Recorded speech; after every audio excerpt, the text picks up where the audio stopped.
Clubhouse.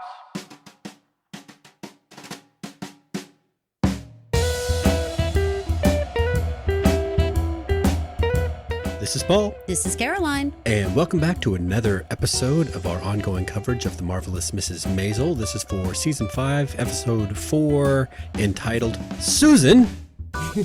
Written and directed, this episode was Amy Sherman-Palladinos. So we're back in action with Palladinos, right? I don't think that they would leave a musical production to anyone else, really. It'd be one of those two. Okay, so this is a very divisive thing that our Palladinos do when they are specifically in a finale season of a show. They will take up a great deal of an episode with a musical. And now this happened in A Year in the Life, and boy, did it piss a lot of people off.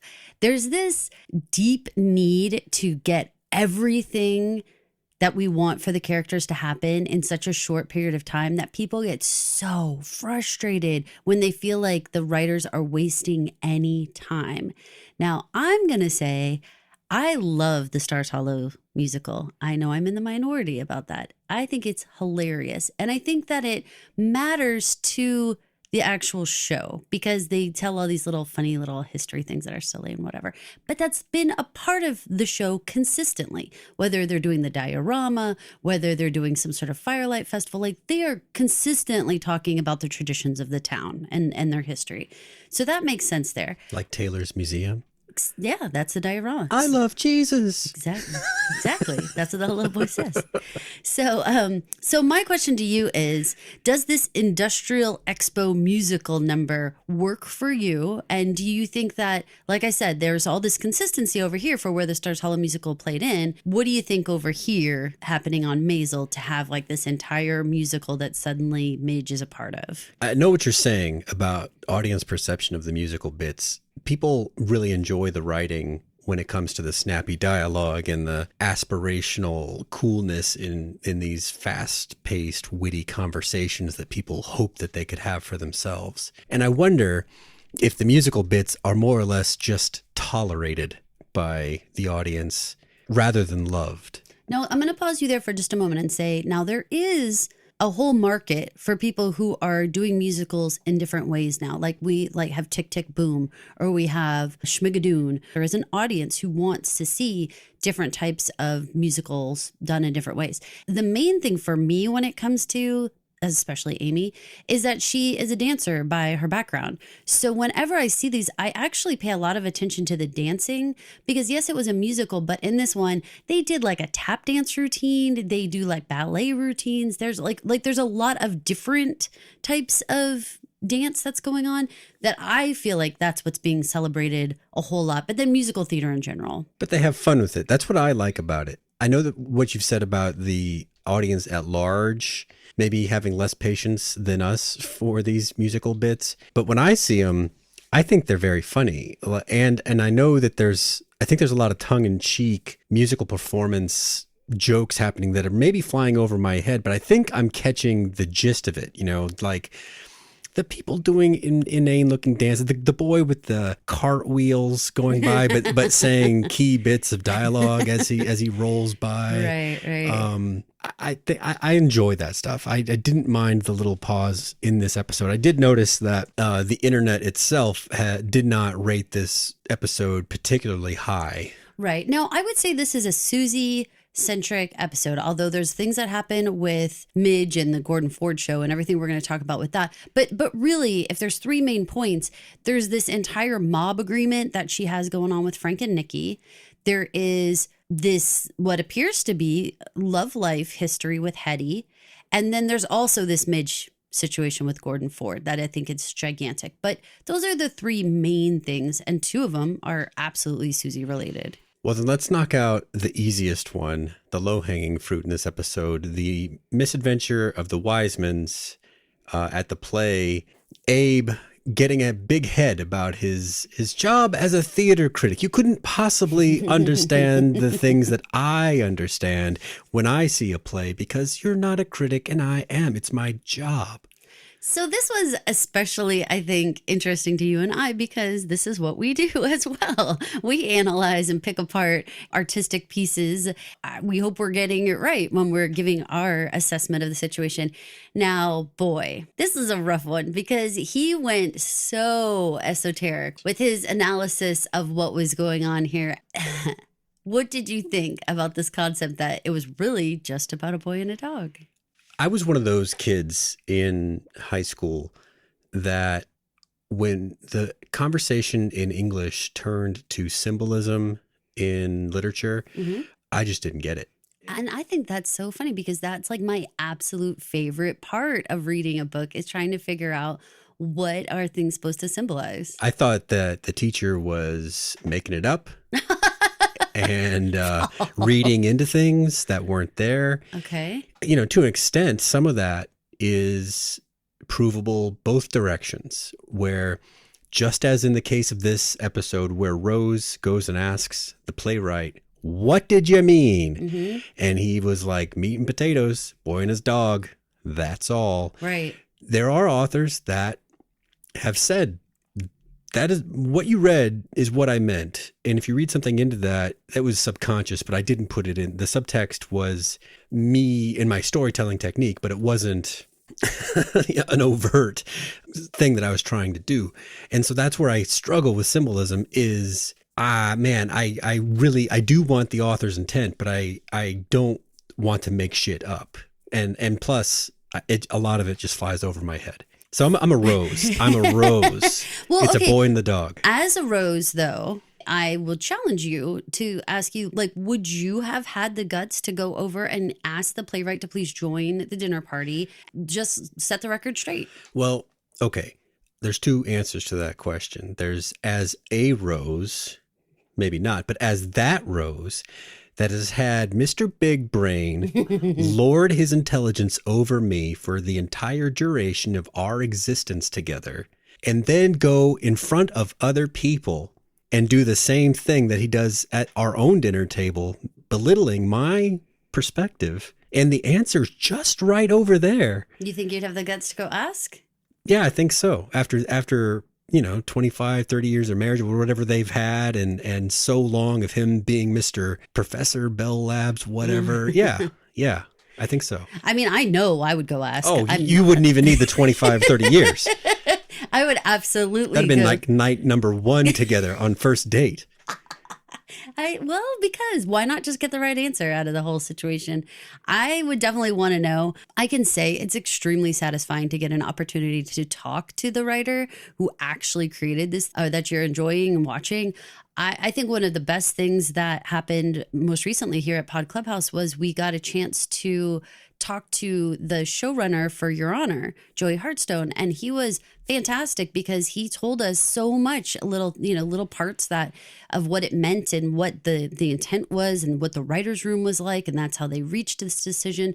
So then later when we would have, like fans of the show, our show, listening and then coming back and being like, you got that all wrong, we could be like, no. Check it out. We talked to Joey and he said we are right on the money. It is very validating when someone actually confirms, what you were thinking. But boy, there were times when I would ask something, I'd be like, is that it? And he'd be like, man, I wish we had done it like that. Mm-hmm. But we really he happened to be wearing a black shirt or something like that, and it was like, wow, okay. So you're right. I think all of us, we bring ourselves to the table, right? When we're watching something. Yeah. And that includes all of our own experiences. So of course we're going to see things differently. What did you think about the silent treatment portion, but then the apology, the very silent apology? I don't know that Abe has had a lot of practice sincerely apologizing. And Rose, I handed to her, the silent treatment was probably the most noble approach to the situation. She'd been proven right. It was magnanimous of her not to do anything else at that point. But the fact that I wonder what she was doing as she was sitting there awake in her own little Betty there. Was she waiting for an apology? Was she reveling in her rightness? Was she counting the moments that she wished she had done this before? To me, I don't think she was reveling in her rightness as much as waiting for him to say, "You're right. I was wrong," which is different than being. So it's not a silent treatment. It's waiting. Yeah, she's waiting, and he's I not see. talking. He's not saying it. I mean, it's this huge pregnant pause. Like, she proved herself correct, and he doesn't say that. He doesn't say, "You're right. I'm sorry. I went off on a tangent or whatever." No, he doesn't. And he never does. That's the thing. Is this enough to go get the rose petals? Used rose petals, I'd like to point out. Used rose petals he brings in and puts her on the bed and then thinks about it and realizes like that's not enough. But he still can't bring himself to actually say anything. He does literally throw himself on her mercy by putting himself across her lap. But what was this whole thing? And was it acceptable? Is that an actual apology? I think it's a sincere apology. I think so. But I'm a man. I'm not a woman. This is a man-woman thing, I think.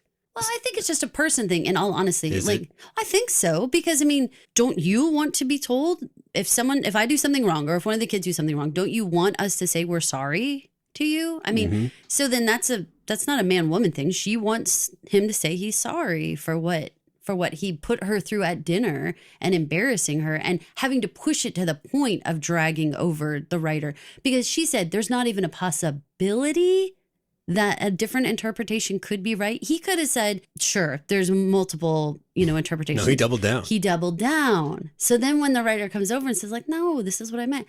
How do you just like go back to dinner and not say you were right? Like, bring some closure to the conversation. Yeah, it might have been better for him if he had said something right away. It would have definitely been better for him had he said something right away. Was that laying over her lap situation familiar? Oh, yeah. Yeah. Yeah. He's got his pride, and saying, you were right, I was wrong. Tough for him, probably. I mean, it's not that he hasn't done things like that. I mean, he followed her to Paris, right? Absolutely. He's got some gestures in him. Yeah. Yeah. Maybe that's it. Maybe that's their relationship is she can live with gestures. Maybe few people can. I mean, I don't know if we're going to continue on some amount of conversation about this or if that matter is like completely done and over with.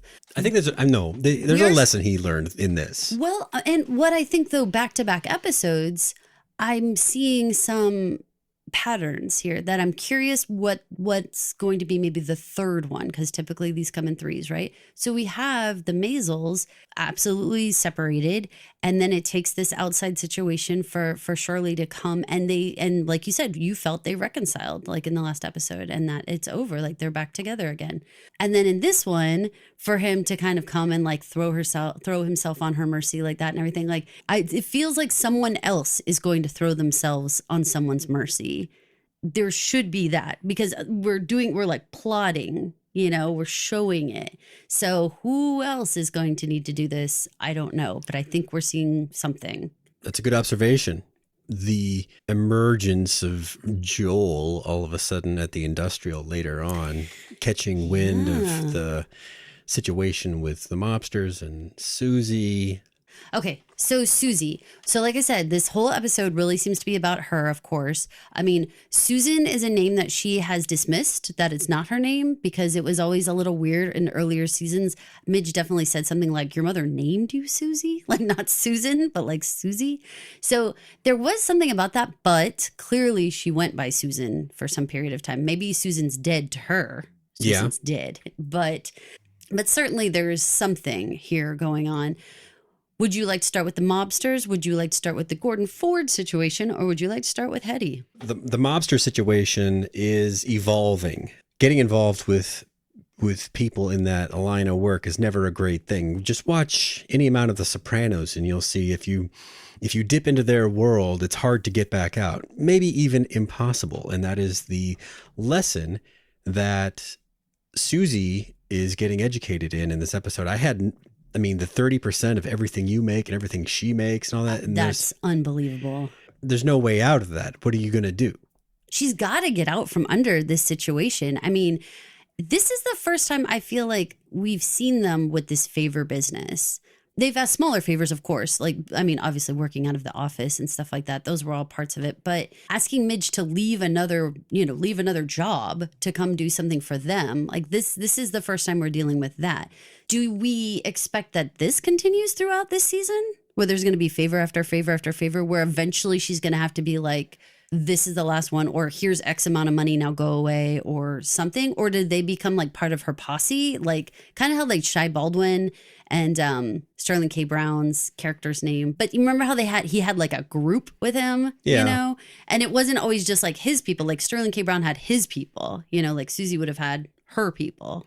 Well, in the last podcast, I predicted that the mobsters would function as perhaps sort of fixers for Susie. And now I have trouble reconciling that prediction with this new situation, unless Susie can convince them that there's more profit in it for all of them if they work together for her business rather than this current just extorting her. Yeah, quid pro quo. Well, when you think about it, it's actually kind of interesting that they chose for the mob to get involved in an entertainment type of way, that they would be like producing a musical. They didn't have to go that direction, but by doing that, it makes Susie and Midge and the mobsters cross paths, makes them be able to have some common ground, creates a possibility, a potential here of them being able to work together more up and up, less like blackmail.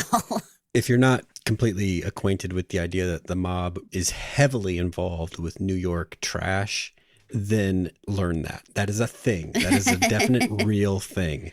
Well, let's talk about it a little bit. So Midge is going to have to go over and do this industrial expo show in order for some amount of payment back, but that was never clear. I felt like Susie was being a bad manager in that situation because they kind of danced around this concept of reciprocity, like we're good, but it was not spelled out. No. Like once she does these 2 shows on these 2 days at these 2 times, then this, and this are forgiven, you know, like over here.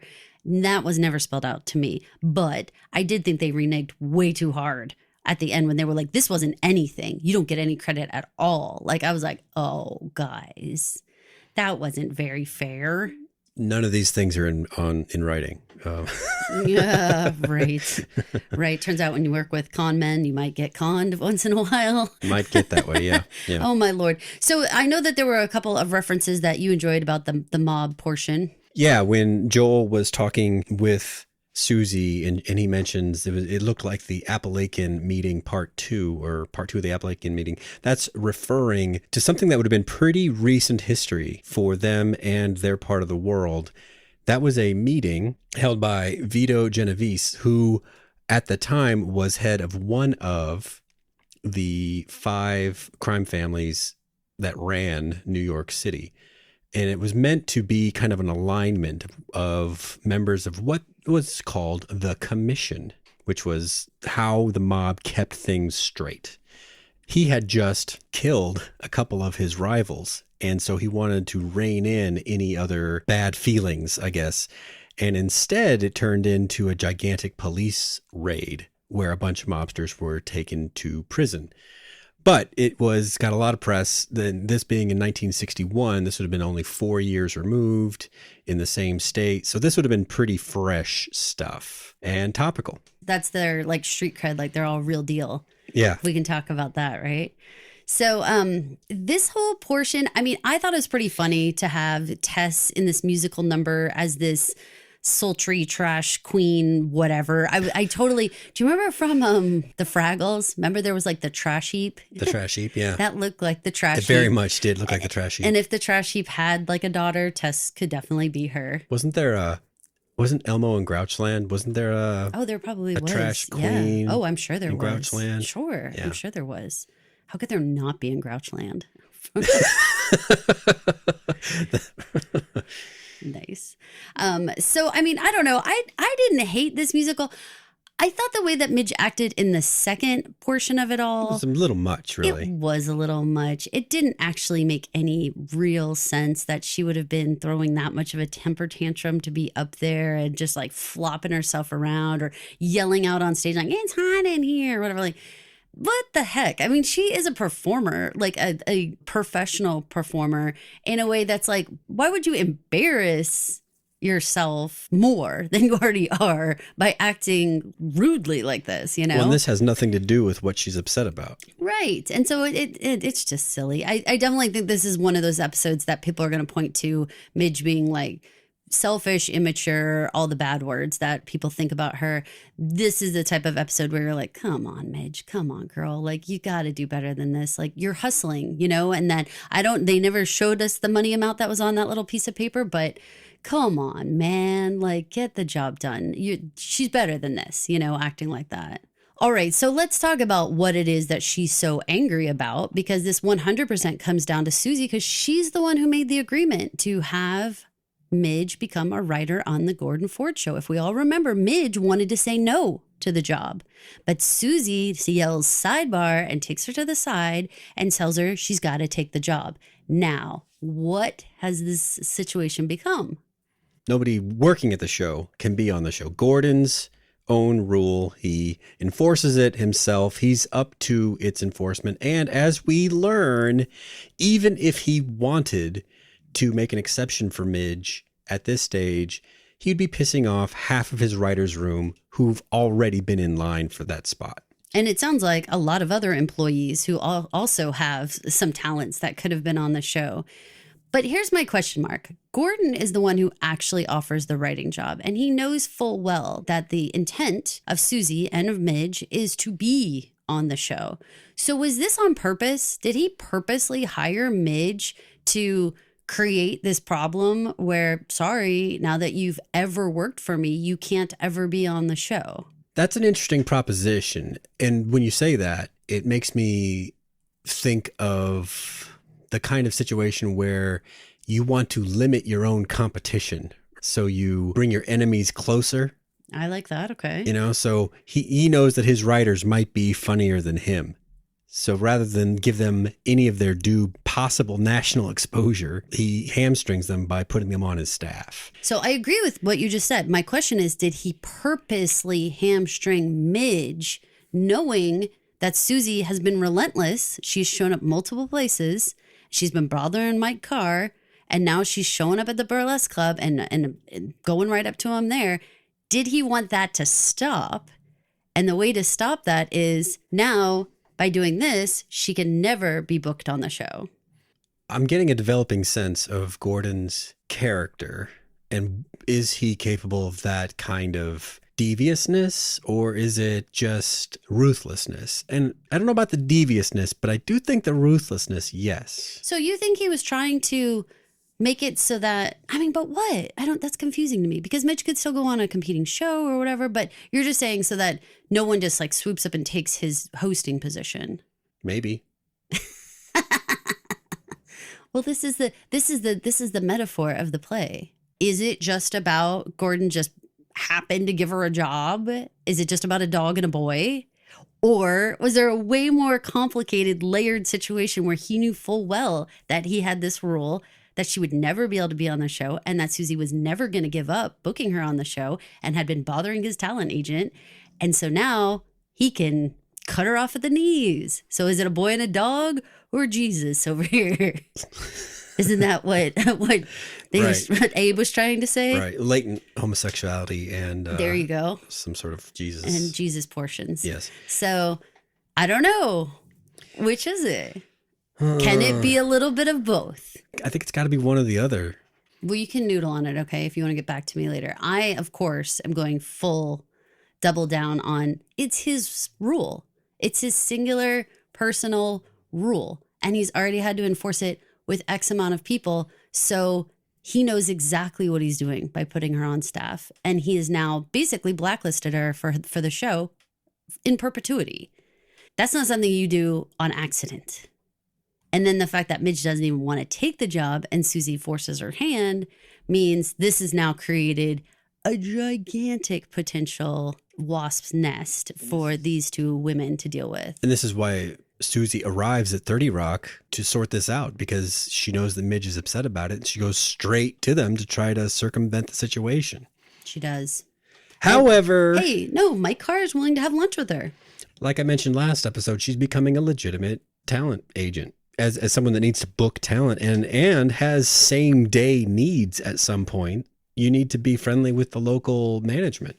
So, I mean, man, this situation is a mess. I really feel for everybody. I mean, because this was done in bad faith. Gordon knew the deal he was making, and Susie and Midge did not know the deal they were making. And that sucks. I mean, I feel terrible for them because they never would have guessed in 1,000 years that this is how this would go down. They're learning an expensive and potentially career-altering lesson here. But well, when you come to work the first day and you don't actually sign any paperwork or anything like that, I mean, yeah, it's hard to believe that. Like, how is she getting paychecks and stuff? Because they don't even seem to know she works there. But yeah, I don't know. So this was a big monkey wrench that obviously Midge and Susie are going to have to deal with interpersonally about like, hey, as my manager, you should have asked more questions or known the industry well enough to know that Gordon Ford has a rule on his show. And so I should never be on his staff or whatever. True. Like there's parts to this where you get really, really mad. I don't know what Susie could yell at Midge. There's really nothing there because Midge said, I don't want to do it. I don't want to be on the writing staff. So I don't know how Susie's going to throw anything back at Midge, except for just defending herself and saying reasonable people don't have these rules on their show. So I just assumed he wouldn't have such a rule. But here we are. So, here we are. So that's just left out there dangling, of like, what are we going to do? What could possibly happen? We don't know. But we have this other little fly in the ointment here, Hetty, that is Gordon Ford's wife and is clearly a lesbian and has just been hanging out, I guess, in Fordland for the last 15 years, having disappeared on Susie, it turns out. Who knew that Gordon Ford was like sloppy seconds from Suze? There's a lot of backstory there that they don't tell because they're just picking up on a conversation that they should have had years ago. And of course, if you might have been in a similar situation in life, you don't recap for possible listeners what the details are. Right. You already know them. Usually it's like, what you did. Exactly. And that's what they're doing here. But we start to get little bits and pieces that suggests to me that they crossed paths in their younger life, college age-ish. Mm-hmm. And Susie is Susie, meaning that she might not have attracted a lot of attention from the people that she wanted to get attention from for one reason or another, because she's kind of surly, other factors too. But Hetty comes along and gives her that attention. All of a sudden, Susie is like head over heels with this person that is treating her like she's special. Then all of a sudden, Hetty just disappears, just ghosts her in what would that be?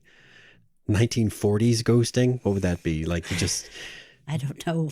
Don't call them back or something. I don't even know what that would be. But still. You don't read their telegram?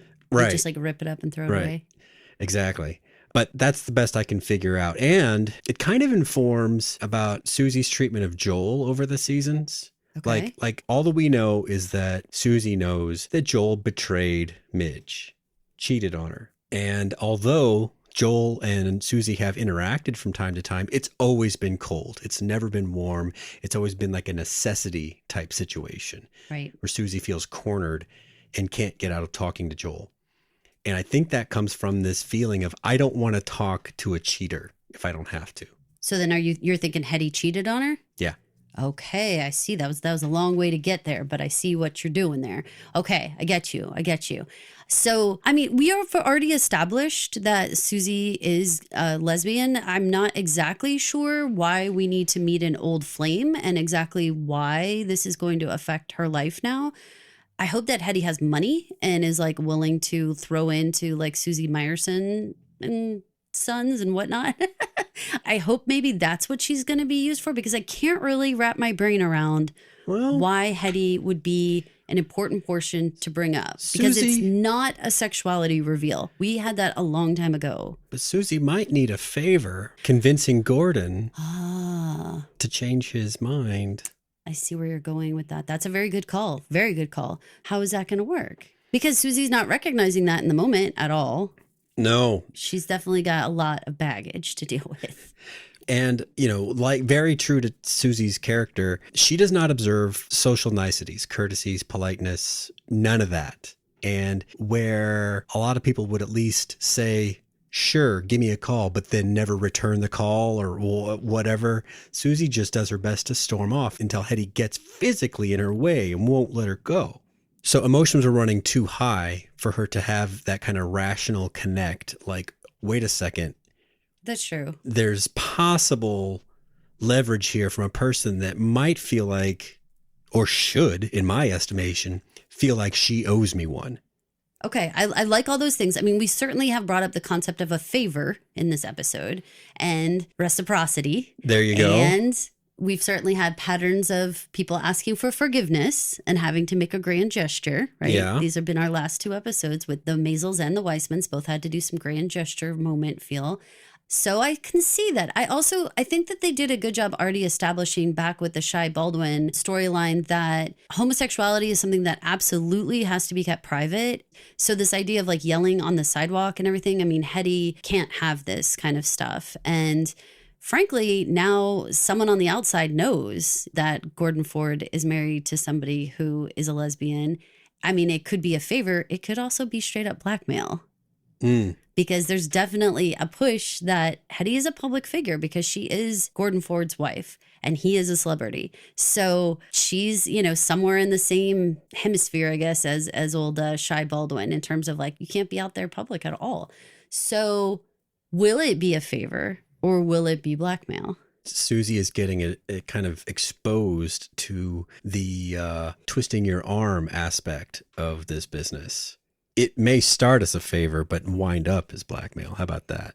Okay. I like that because I think like the second that Hetty gets some pushback from Gordon, if she comes back and is like, oh, I don't think I can do it, it'd be like, I think you can. Not say la vie. I think you can.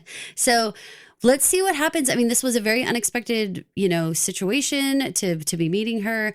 I wasn't really sure why they had her kind of like run back in and have this like argument with Mike about the booking, because really at the end of the day, this is really about Gordon, but Mike is going to have to be the guy who fixes this. So again, expanding Mike's role, again, we talked about that at the beginning of this season, that I thought being Rachel's real life husband, they were going to keep expanding his role so that he can come to the fan fest and people can pay for his autograph. So I think they're going to keep doing that. That's just smart, right? To keep like rolling him back in.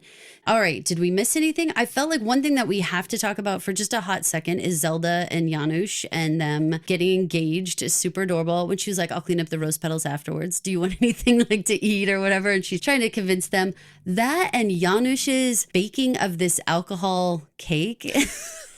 I mean, I'm not sure exactly what was supposed to happen there. Like, I thought she was going to miss something, like Midge was going to miss something she had to get to. And I thought that the Weissmans were going to miss their play because they'd been talking about the play. But none of that happened. So what's up with the alcoholic cake and the knocked out kids? Comedically fell asleep on their plates, but that's about it. It was very silly and I enjoyed it. And Janusz is an adorable add to the whole group. Again, Gilmore Girls watchers, you're in the life. This is Berta and the Berta's extended family. This very is much, the same storyline that I feel like we're just remolding a little bit. I'm fine with it. I like Janusz. I think he's funny. I'm curious what that means for Zelda. Does that mean that her and Janusz go move out and like have their own house somewhere? Or does Janusz just move into Zelda's bedroom? I'm not sure, but that should be interesting to see how that might.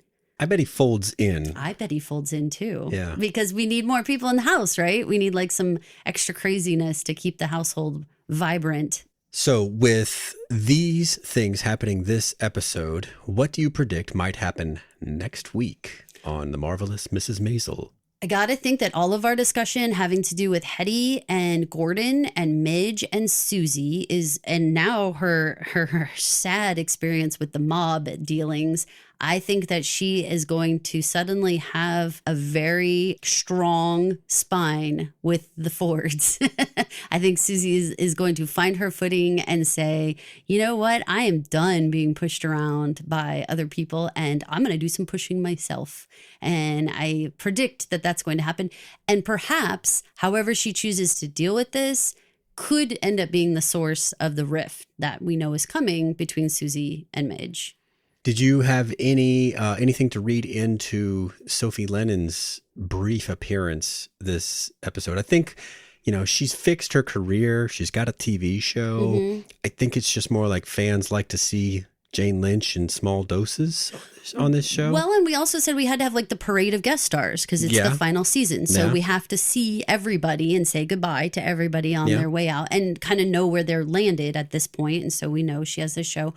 I do think that, I mean, it obviously puts Gordon in even more compromised situation because he's obviously very friendly with Sophie, which puts him at odds with the Midge Susie side of things. Right. It's not obviously as bad as it was. You know, they're not like actively warring. But at the same time, anyone who's going to be like, oh, Sophie Lennon, and give him big hugs and stuff. You're a sight for sore eyes. Probably not your best friend if you're Midge and Susie, right? So problematic. I can see that happening. Well, we'll find out more next week. Looking forward to it. This is Caroline. And this is Paul. Please remember to rate, review, and subscribe to this podcast on iTunes, Spotify, or wherever you listen to podcasts. A 5-star rating will help other people find the show. Thanks a lot. Thanks for listening. Thank you for listening. This has been an original Pod Clubhouse production. Pod Clubhouse is a podcast network dedicated to encouraging collaboration among podcasters and friends to bring a fresh voice and diverse perspective on a wide array of content. Please visit and leave a comment for us at podclubhouse.com. Rate, review, and subscribe to our podcast feeds on Apple Podcasts. Follow us on Twitter, Instagram, and Facebook. You can find us at Pod Clubhouse. Our DMs are always open, and we'd love to hear from you. Pod Clubhouse.